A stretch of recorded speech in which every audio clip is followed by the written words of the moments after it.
براءۃ من اللہ ورسولہ الی الذین عاہدتم من المشرکین۔ یہ سورہ مبارکہ تجزیے کے اعتبار سے قرآن حکیم کی مشکل ترین صورت ہے۔ اس میں کئی خطبات ہیں جو مختلف مواقع پر نازل ہوئے ہیں، اور چونکہ قرآن مجید میں یہ چیز محفوظ نہیں ہے کہ کون سا خطبہ کس وقت نازل ہوا، اس کے حوالے سے بڑی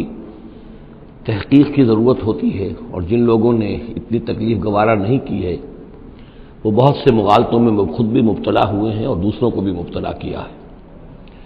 بہرحال پہلی بات تو یہ سمجھیے کہ یہ سورہ مبارکہ دو بڑے بڑے حصوں پر مشتمل ہے۔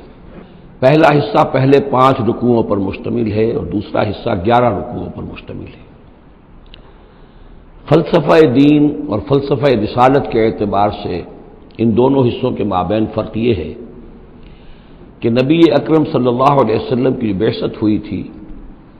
براہ راست بعثت جن میں سے آپ خود تھے، یہ بعثت خصوصی ہے، بعثت خاصہ ہے کہ جو مشرکین عرب کی طرف ہے، بنی اسماعیل کی طرف ہے۔ ایک آپ کی بعثت عمومی ہے پوری نوع انسانی کی طرف، آپ 2 بعثتوں کے ساتھ مبعوث فرمائے گئے۔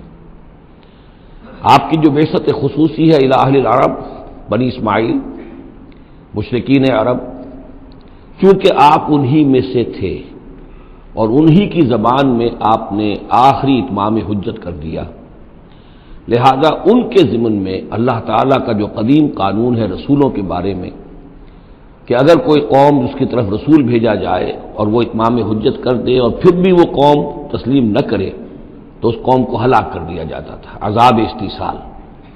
تو اس قوم کے حق میں تو یہ آخری فیصلہ جو ہے اللہ تعالیٰ کا اسی قانون کے تحت نافذ ہوا۔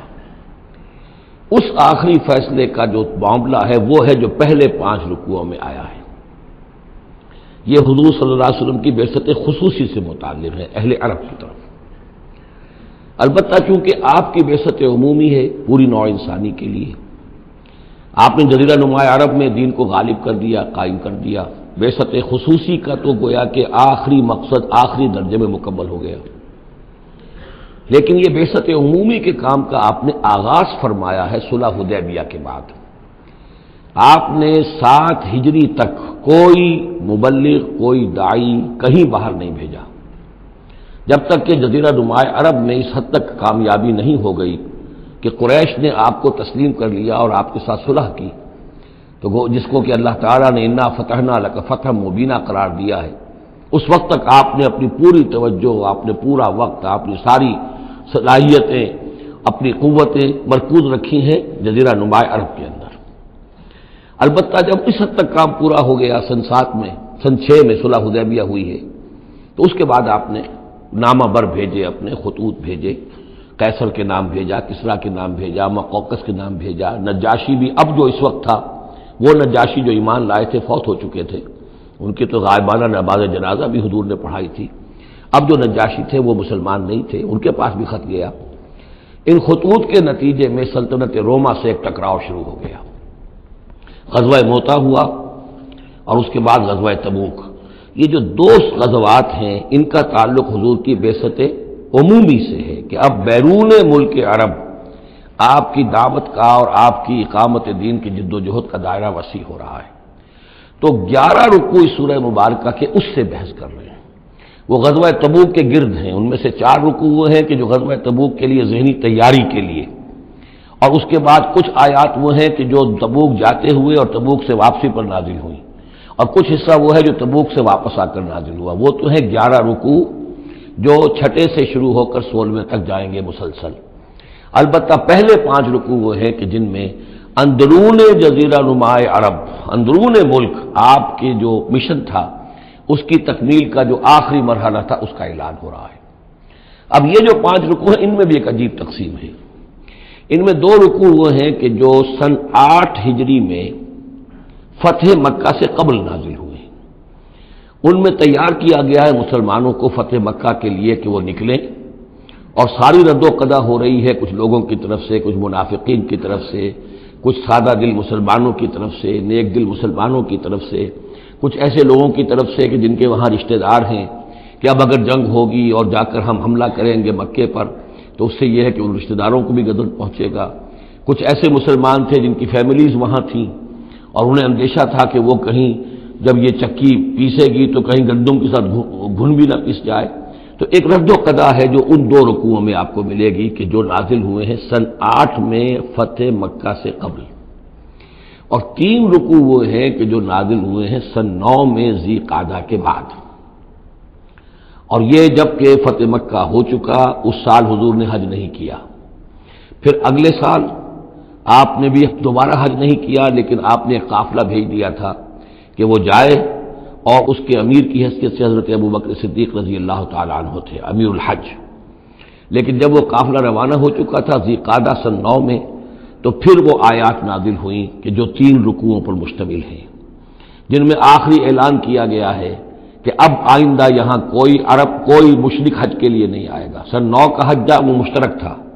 اس میں اہل ایمان بھی تھے اور اہل شرک بھی تھے، مشرکین مکہ بھی تھے، ان کو بھی اجازت تھی۔ اور وہاں اعلان کیا گیا کہ آئندہ مشرکین کے ساتھ اللہ کا کوئی معاہدہ نہیں ہے، اور ایک مہلت دی جا رہی ہے اتنے وقت معین کی، اس کے اندر یا تو وہ اسلام لے آئیں اور یا ان کا قتل عام ہو جائے گا۔ یہ سخت ترین آیات ہے قرآن مجید کی کہ جو اس حصے میں نازل ہوئی ہیں، لیکن اس کا فلسفہ سمجھ لیجئے، یہ قائم مقام ہے اس عذاب استیصال کے جو عذاب قوم نوح پر آیا، قوم ہود پر آیا، قوم صالح پر آیا، قوم شعیب پر آیا، سدوم اور عمورہ کی بستیوں پر آیا، آل فرعون پر آیا۔ وہ اب مشرکین عرب پر اس لیے آنا ضروری تھا کہ ان کی طرف حضور بھیجے گئے، انہی کی زبان میں کتاب اتار دی گئی، ان پہ اتمام حجت ہو گیا، حق مبرہن ہو گیا۔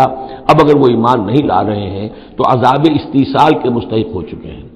البتہ یہ کہ انہیں پہلی قسط جو دی گئی عذاب کی وہ تو غزوہ بدر کی شکل میں تھی، اب آخری یہ ہے کہ چیلنج کر دیا گیا کہ اب اتنی مدت کے اندر اگر تم ایمان لے آؤ گے تو تمہاری خیریت ہے، نہیں لاؤ گے تو تمہیں قتل کر دیا جائے گا۔ اور اس میں خود بخود امپلائڈ تھی یہ بات کہ اگر تم نہ ایمان لانا چاہو نہ قتل ہونا چاہو تو جزیرہ نمائے عرب کو خیر بات کہہ کے چلے جاؤ، جہاں سینگ سمائے چلے جاؤ، اب عرب میں نہیں رہ سکتے۔ اس جزیرہ نمائے عرب کو پاک کر دیا جائے گا شرک سے۔ تو 2 رکوع وہ 3 یہ،